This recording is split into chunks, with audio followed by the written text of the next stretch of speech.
High, welcome to my another mini blog. সবাই কেমন আছো? আশা করি খুব ভালো আছো। আসলে আমার অনেক দিন ধরে মিনি ব্লগটা দেওয়াই হচ্ছে না। এত শরীরটা খারাপ, তোমরা সবাই গলার আওয়াজ শুনে বুঝতেই পারছো। খুব ঠান্ডা লেগে গেছে আমার। সো ভয়েস ওভার দিতেও না খুব কষ্ট হচ্ছিল, তাই আজকে একটুখানি কষ্ট করেই দিচ্ছি ভয়েস ওভার।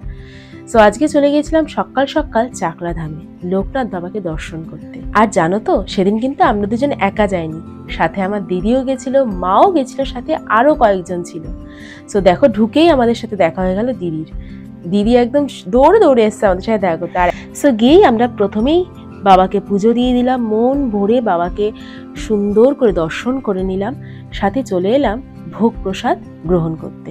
সো তোমরা কারা কারা বলো তো এরকম চাকলা ধামে গিয়ে এরকম ভোগ প্রসাদ গ্রহণ করো? আমাদের কিন্তু খুব ভালো লাগে এরকম ভোগ প্রসাদ গ্রহণ করতে। দেখো, চলে এলো থালায় গরম গরম খিচুড়ি, সাথে একটু তরকারি, আর এরপরেই চলে আসবে পায়েস।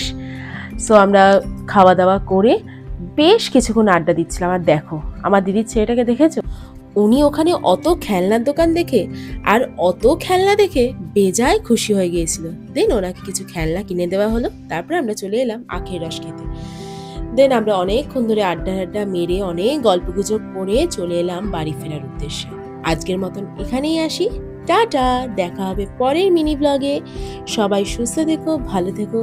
আজকের মতন টাটা।